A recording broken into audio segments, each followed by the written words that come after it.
말씀을 얻어 먹었사오니 라는 말씀으로 나누겠습니다. 오늘 말씀대로 내가 주의 말씀을 얻어 먹었사오니 이렇게 말씀합니다. 여러분, 복음서가 4개가 있습니다. 복음서가 4개가 있는데 마태, 마가, 누가, 요한이 있어요. 다른 성경들은 거의 다 단권이거나 한 권인데 복음서만 4개가 있어요. 그러면 어떤 의미일까요? 예수님에 대해서 하고 싶은 말씀이 많다는 거죠. 그러니까 복음서는 예수님 이야기잖아요. 그러니까 저는 복음이 곧 예수다 이렇게 말해요. 그러니까 예수님 이야기가 많아 하고 싶은 게 많다는 거예요. 어떻게 보면 우리가 신약이든 구약이든 다 누구 얘기다? 예수님 이야기예요. 예수님 이야기고 잘 아시는 것처럼 구약은 오실 예수님에 대해서, 신약은 오신 예수님에 대해서 이야기하고 있다 이렇게 말해요. 그런데 복음서가 4개인데 이 4가지를 보는 눈이 다 달라요. 왜냐하면 저자가 다르니까요. 그런데 마태, 마가, 누가는 공간 복음이라 그래요. 왜냐하면 관점이 같다는 거예요. 그 관점은 무슨 관점이냐면 유대인적 관점이에요. 그리고 하나님 나라의 관점이에요. 그래서 마태, 마가, 누가는 공간 복음이다. 공통적인 관점을 가진 책이다. 이런 내용이죠. 요한 복음은 신학적으로는 제4복음서라고 해요. 왜냐하면 그래서 요한복음은 그냥 요한복음이라고 해요. 이건 하나님의 나라의 관점도 아니고 유대인 관점도 아니기 때문에 요한이 보는 관점은 공동체적 관점인데 바로 예수님에 대한 관점이에요. 그래서 조금 요한복음은 보는 관점이 좀 달라요.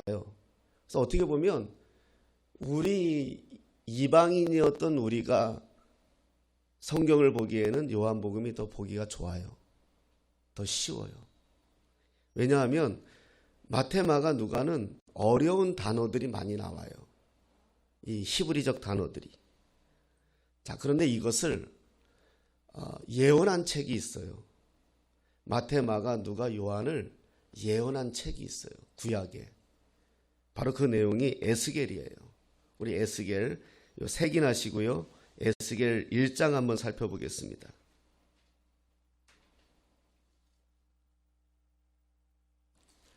뒤로 쭉 넘어가셔야 됩니다. 에스겔 1장 1151페이지입니다.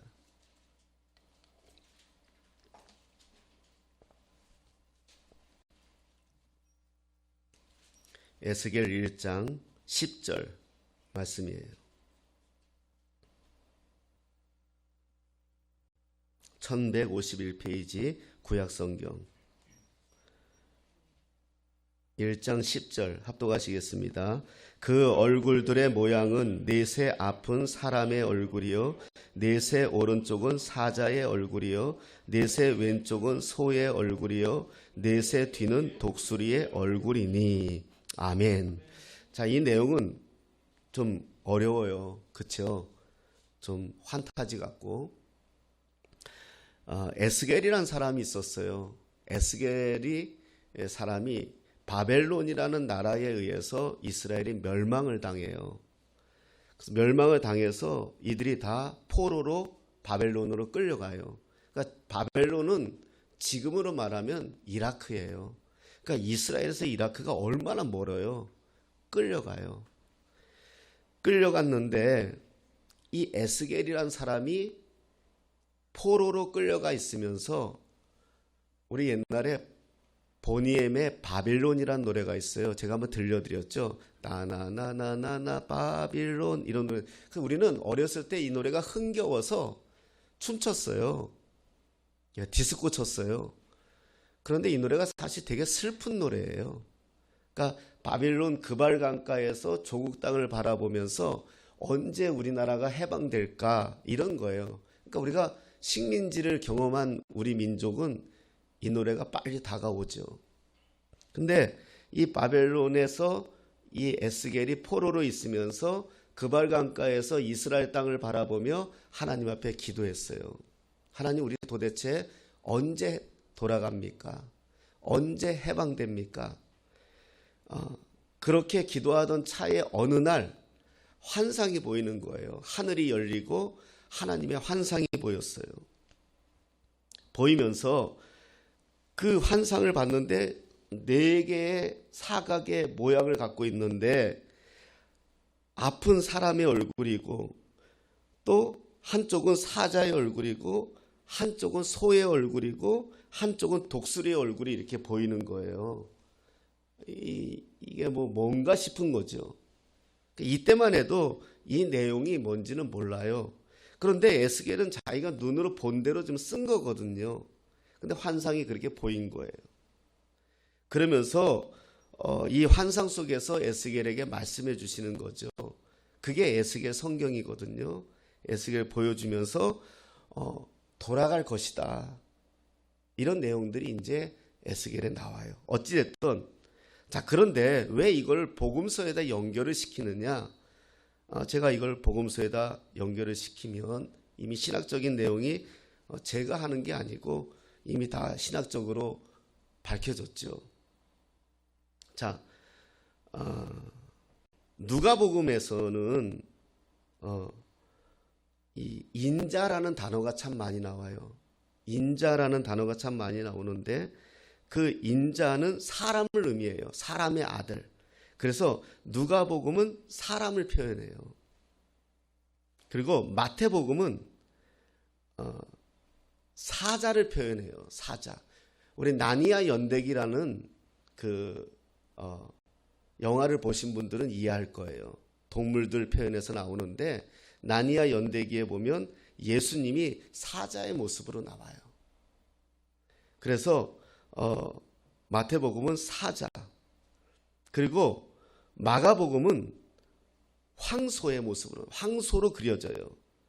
그러니까 종된 모습을 그려지는 건데 이게 이제 그래서 송아지 복음이라 그래요. 예. 그리고 요한복음은 독수리 복음이라 그래요. 독수리 복음. 우리가 누가복음 이야기하니까 우리 한번 찾아보겠습니다. 스가랴 6장입니다. 스가랴 6장. 제가 찾을게요. 6장 12절 말씀에 보면 이런 말씀이 있어요. 예언한 말씀인데요. 6장 12절에 말하여 이르기를 만군의 여호와께서 이같이 말씀하시되 보라 싹이라 이름하는 사람이 자기 곳에서 돋아나서 여호와의 전을 건축하리라. 여기서 싹이라 이름하는 사람이 자기 곳에서 돋아나서 여호와의 전을 건축하리라. 이것이 이제 사람 오실 예수님에 대한 예언이거든요. 그래서 우리가 누가복음을 인자의 복음이다 이렇게 가르쳐요. 그리고 스가랴 9장 9절 한번 보겠습니다. 9장 9절에 보면 시온에 따라 크게 기뻐할지어다 예루살렘에 따라 즐거이 부를지어다 보라 네 왕이 네게 임하시니 그는 공의로우시며 구원을 베푸시며 겸손하여서 나귀를 타시나니 나귀의 작은 것 곧 나귀 새끼니라. 그래서 여기서는 무엇을 얘기합니까? 나귀를 타고 오시는 네 왕, 예, 왕. 그래서 마태복음은 사자의 복음이다. 왕 대신. 근데 우리가 이것을 이해하기는 조금 어려운데 유대인들은 숫자에 대한 것도 강하지만 동물에 비유하는 것도 강해요. 우리는 이건 잘 알잖아요. 하나님의 백성들을 뭘로 표현해요? 양이라고 표현하잖아요. 그러니까 이런 것처럼 이스라엘 백성들은 이스라엘 사람들, 히브리 사람들은 이해를 해요. 알아들어요. 예. 그리고 이사야 42장에 보면은요. 이사야 42장에 보면 42장 8절인가요? 8절. 42장 1절. 42장 1절에 내가 붙드는 나의 종 내 마음에 기뻐하는 자 곧 내가 택한 사람을 보라. 내가 나의 영을 그에게 부었은즉 그가 이방의 정의를 베풀리라. 아멘. 그래서 나의 종. 그래서 마가복음은 종된 모습. 그래서 황소, 송아지 복음이다. 이렇게 가르치고요. 이사야 40장 9절에 이렇게 말씀합니다. 아름다운 소식을 시온에 전하는 자여 너는 높은 산에 오르라. 아름다운 소식을 예루살렘에 전하는 자여 너는 힘써 소리를 높이라.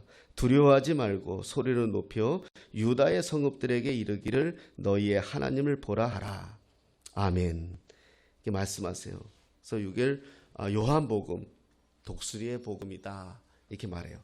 자, 에스겔이 보았던 그 네 생물을 우리가 복음서에서 네 복음서에 연결시켜서 에스겔이 본 것은 네 생물이지만 결국은 말씀이고 결국은 예수다라는 것을 우리가 살펴보기 위해서 좀 이렇게 연결해서 하나님 말씀을 살펴보았습니다. 자, 오늘 말씀을 얻어 먹사오니 그래요. 먹는다라고 표현을 해요. 하나님의 말씀을 먹는다라고 표현해요. 쉽게 이해하면 우리가 성찬을 합니다. 성찬을 하면 우리는 빵을 먹지만 예수의 몸을 먹는다고 말하거든요. 복음은 곧 예수예요. 예수가 곧 복음이고요. 그래서 진정한 복음을 우리가 대하는 것은 먹는 거예요. 먹는 거. 성경을 읽는다고 생각하면 힘들어요.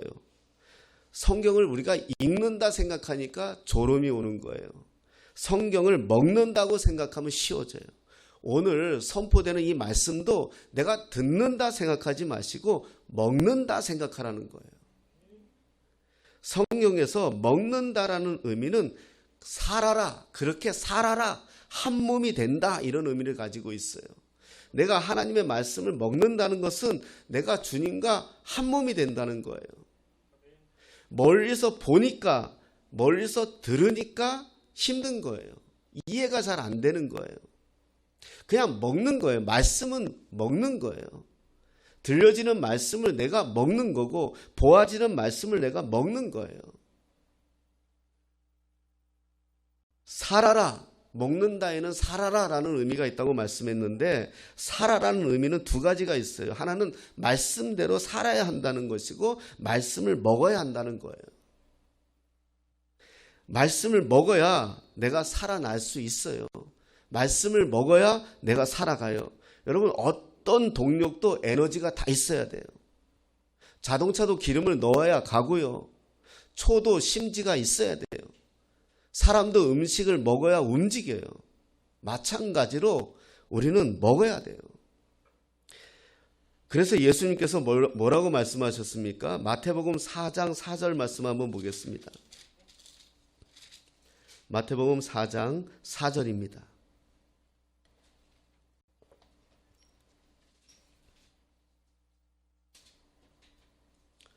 마태복음 4장 4절 함께 읽겠습니다. 시작. 예수께서 대답하여 이르시되 기록되었으되 사람이 떡으로만 살 것이 아니요 하나님의 입으로부터 나오는 모든 말씀으로 살 것이라 하였느니라 하시니.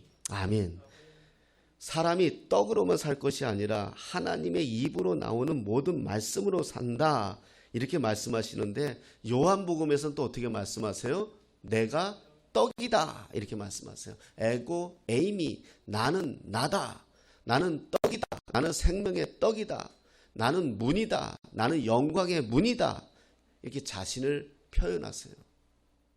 그러니까 사람이 떡으로 사는데 우리가 살아가는 것이 음식만 가지고 살아갈 수 있는 것이 아니다라고 말씀하는 거죠.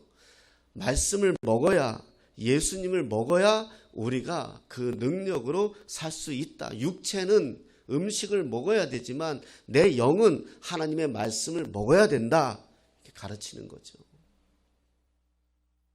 많은 그리스도인들이 말씀을 가까이 하지 못하는 이유와 예수님에게 깊이 들어가지 못하는 이유는 책으로 봐서 그래요.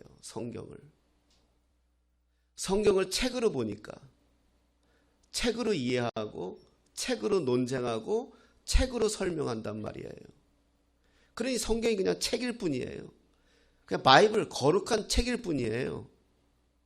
그러게 생명의 책이 되기 위해서는 책이 아니라 예수님의 몸, 떡이 돼야 되는 거예요. 그 떡을 내가 먹어야 되는 거예요. 예수님께서 나를 먹으라 라고 말씀하세요. 생명의 떡이신 나를 먹으라 이렇게 우리에게 가르쳐요.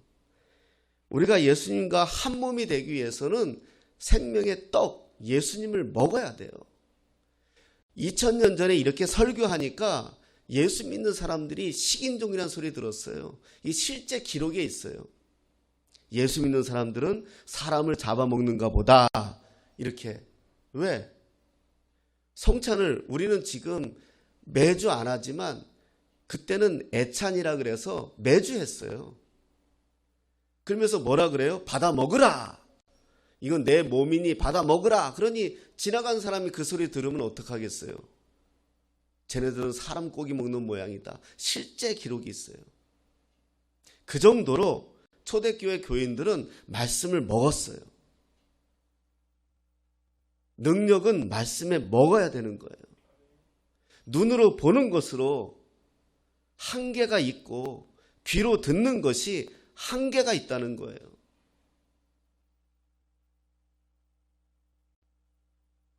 우리는 늘 잊어버려요. 하나님의 말씀도 늘 잊어버려요. 매일같이 말씀이라는 하나님의 말씀을 대하면서도 우린 귀하게 여기지 않아요. 이걸 예언한 내용이 있지 않습니까? 출애굽할 때 이스라엘 백성들이 하나님의 만나를 먹었어요. 만나는 어땠어요? 하루에 양만 내려줬어요.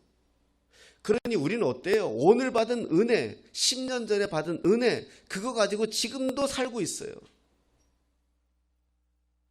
그러면서 오늘 또 하나님의 말씀이 동일하게 선포가 되는데도 불구하고 과거에 살아서 지금 갈급하다고 얘기하는 거예요.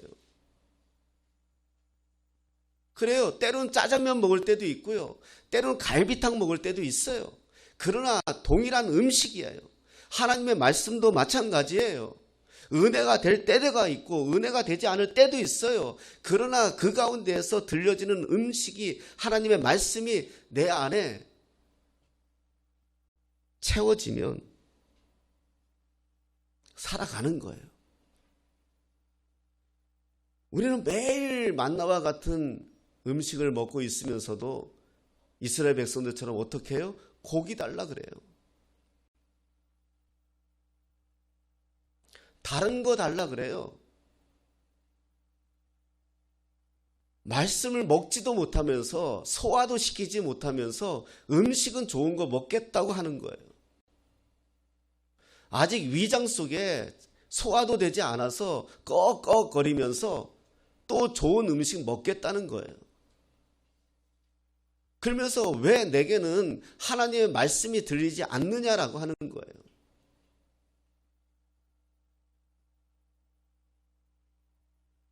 말씀을 믿음으로 받지 못하기 때문에 그래요. 하나님의 말씀을 믿음으로 받지 못하니까.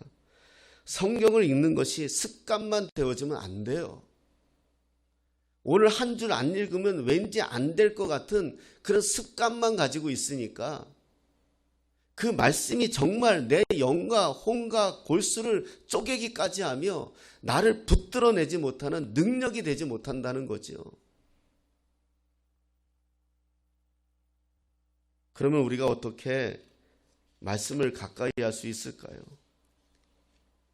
오늘 성경은 뭐라고 말씀합니까? 예수님을 내가 먹어야 된다고 표현해요. 먹어야 된다. 불경스럽지만 먹어야 된다고 표현해요. 요한복음 6장 48절 말씀 한번 보겠습니다. 요한복음 6장 48절입니다.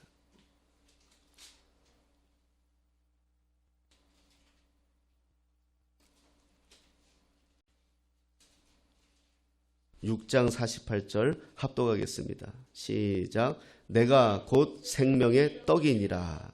아멘.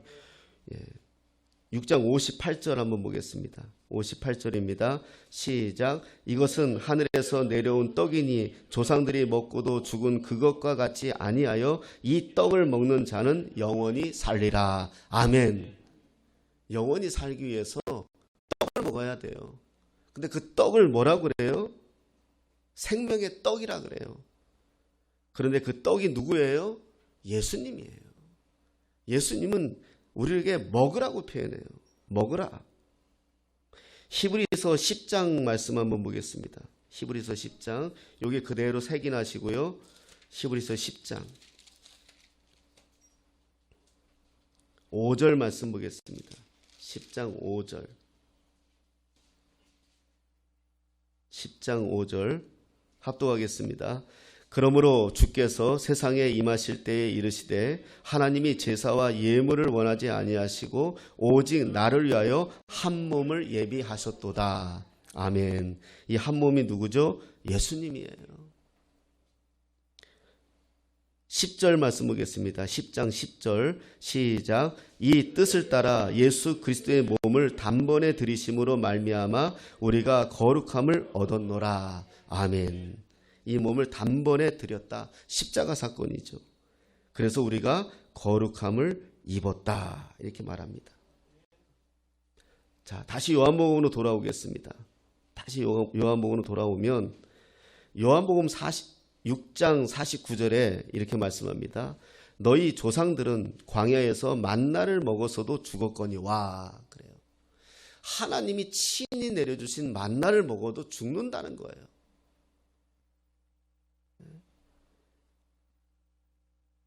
그러나 이는 하늘에서 내려온 떡이니 사람으로 하여금 먹고 죽지 아니하게 하는 것이니라.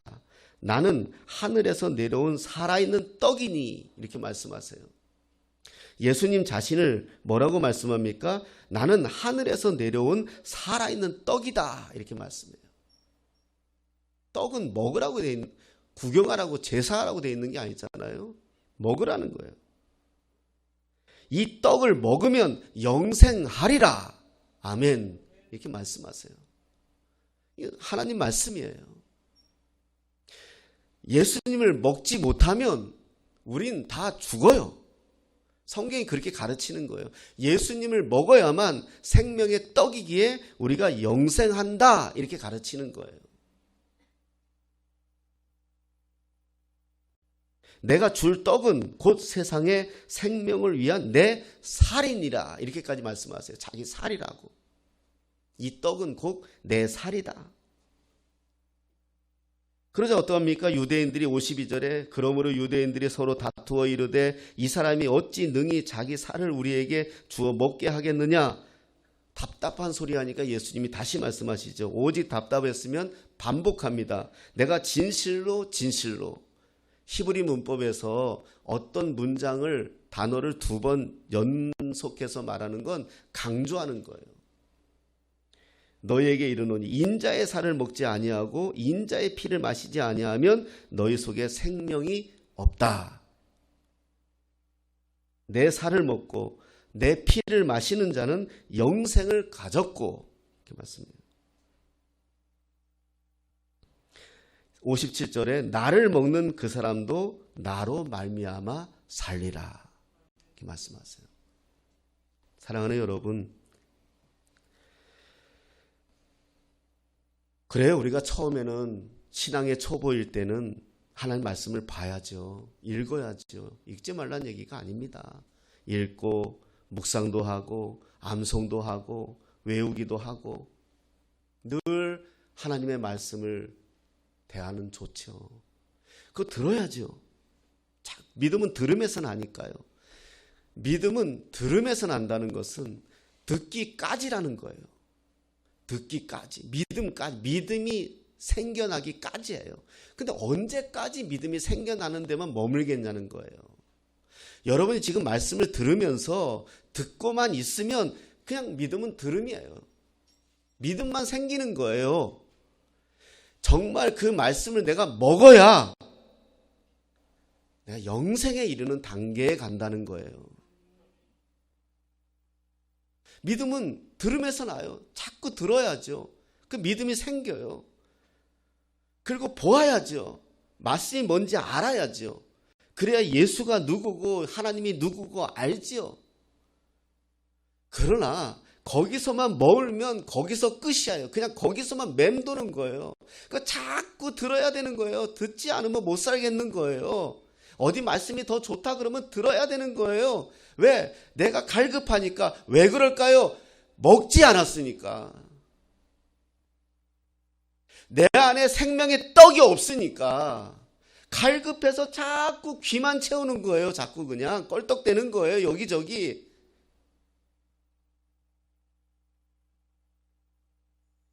정말 믿음의 고수들은요, 제가 비교 하나 할게요. 좀 바둑을 좋아하니까요. 제가 바둑이 아마 한 2단 되거든요. 바둑 하수들은요, 맨날 따라해요. 맨날 따라해요. 그리고 따라와요. 그럼 어떻게 되는지 아세요? 잡혀 먹어요.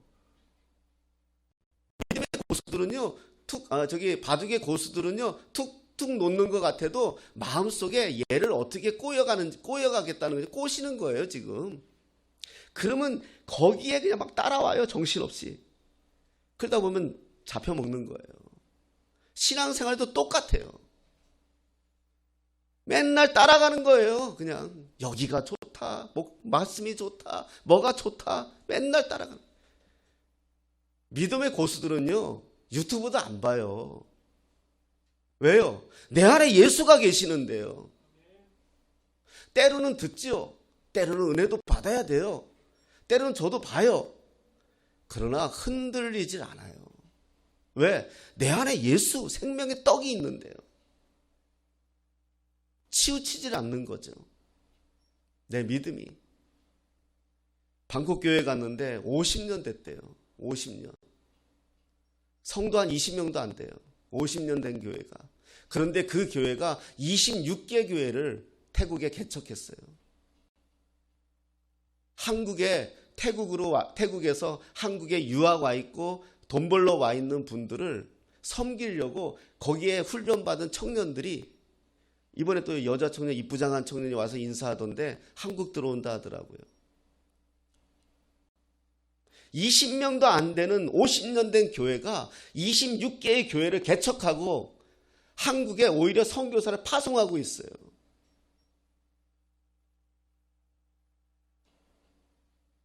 신앙의 사이즈를 느꼈어요. 믿음의 사이즈를. 내가 갖고 왔는데 있나? 아직도 이렇게 꽃 걸어주고.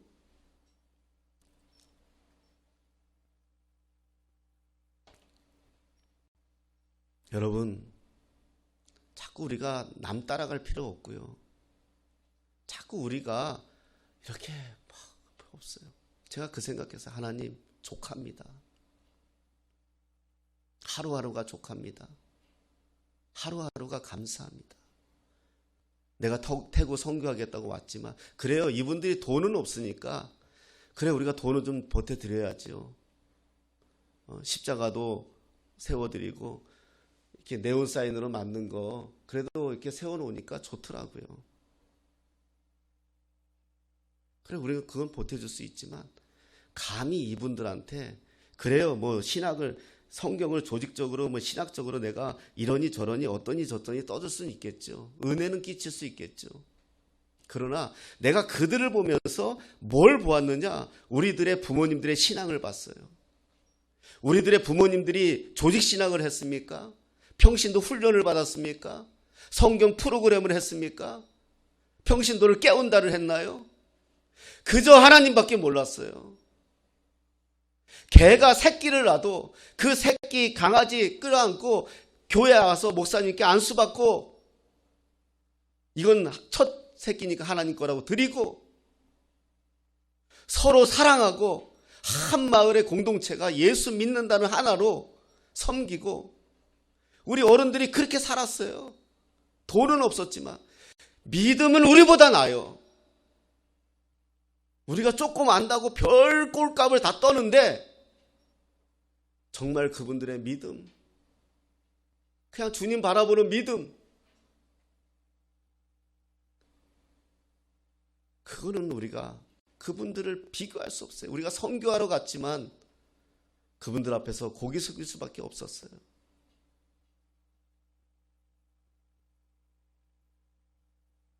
문둥병인지는 모르겠어요. 아니면 거기가 물이 더러우니까 이렇게 물을 잘못 먹어서 그런지 모르겠지만 한 분은 손이 다 없어요.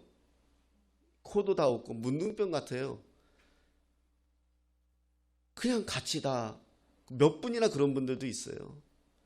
근데 한국에서 왔다고 막 달려와서 막 이렇게 만지고 끌어안고 하시는데 처음엔 저도 놀랬죠. 근데 그 얼굴은 잊지 못해요. 정말 예수예요. 우리가 예수를 이만큼 안다고 이야기하고 우리가 하나님을 이만큼 안다고 얘기하면서 왜 우리의 얼굴에는 예수의 미소가 없고 왜 우리의 손에는 그리스도의 섬김이 없는지. 그 직장 끝나고 거긴 다 거의 가난한 분들이에요. 예수 믿는 분들이. 우리나라도 초창기에 그랬잖아요. 그분들이 직장 끝나고 그 시간에 저녁에 우리 가기 전에 보러 온다고 막 퇴근해서 한 분 한 분 들어오는데, 여러분, 제가 오늘 말씀을 준비하면서 정말 우리가 복음이 뭘까? 예수 믿는다는 게 뭘까? 많이 아는 것일까? 아니다. 살아내는 거다. 저분들의 저 환경 속 99%의 불교인들 가운데에서 1%의 그리스도인들이, 그것도 우리 선교사들 숫자까지 포함해서 그 안에서 어떻게 살아가겠습니까? 그러면서도 믿음으로 교회들을 세우고 그 어렵게 살면서 그 한국으로 파송하고, 정말 믿음이 뭘까? 그런 생각을 해봤습니다. 그러면서 제가 깨달은 게 그거예요. 우리는 말씀을 너무 피상적으로만 대하고 있지 않는가? 정말 우리가 믿는다는 것, 우리 안에 예수가 계신다는 것, 그분으로 내가 살고 그분으로 함께하는 것. 오늘 본문 말씀 한 번 더 보면은요, 예레미야 15장입니다.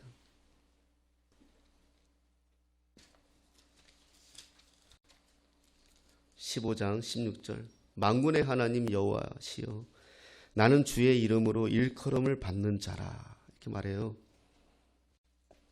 나는 주의 이름으로 일컬음을 받는 자라. 이 단어가 참 은혜죠. 많은 사람들이 나를 주의 이름으로 일컬음, 저 사람은 저런 사람이야, 저 사람은 예수 믿는 사람이야, 이런 말 아니겠습니까? 주의 이름으로 일컬음을 받는다는 거죠. 내가 주의 말씀을 얻어먹었사오니. 그래요. 얻어먹었대요. 얻었다는 말이 참 은혜였어요. 마치 예수님에게 도와달라 그러니까, 자식을 살려달라 그러니까 예수님이 모질게 내치잖아요. 그러자 그분이 뭐라 그래요? 상에서 떨어진 부스기라도 내가 얻어먹겠다 그래요. 그러다 예수님이 뭐라고 말해요? 참 큰 자라고 말해요. 주의 말씀을 얻어먹었사오니 주의 말씀은 내게 기쁨과 내 마음의 즐거움이오나 내가 기뻐하는 자의 모임 가운데 있지 아니하며 즐거워하지도 아니하고 주의 손에 붙들려 홀로 앉았사오니 이는 주께서 분노로 내게 채우셨습니다. 나의 고통이 계속하며 상처가 중하여 낫지 아니함은 어찌 됨이니까 주께서는 내게 대하여 물이 말라서 속이는 시내 같으시리이까. 이런 부족함과 이런 연약함을 채울 수 있는 유일한 방법은 주의 말씀을 먹는다라는 겁니다. 사랑하는 여러분, 우리 삶에서 여러 가지의 완전하지 않은 부분들이 있을 겁니다. 또 해결되지 않은 부분들이 있을 겁니다. 이러한 것들이 해결되는 가장 큰 1번은 바로 말씀을 먹는 겁니다. 저와 여러분 안에 예수가 계시고 그 예수의 생명의 떡이 우리 가운데 있다면 우리는 영생이고 언제나 하나님 앞에서 붙들려 살아가는 자라는 사실을 기억하시면서 승리하시기를 예수님의 이름으로 축복합니다.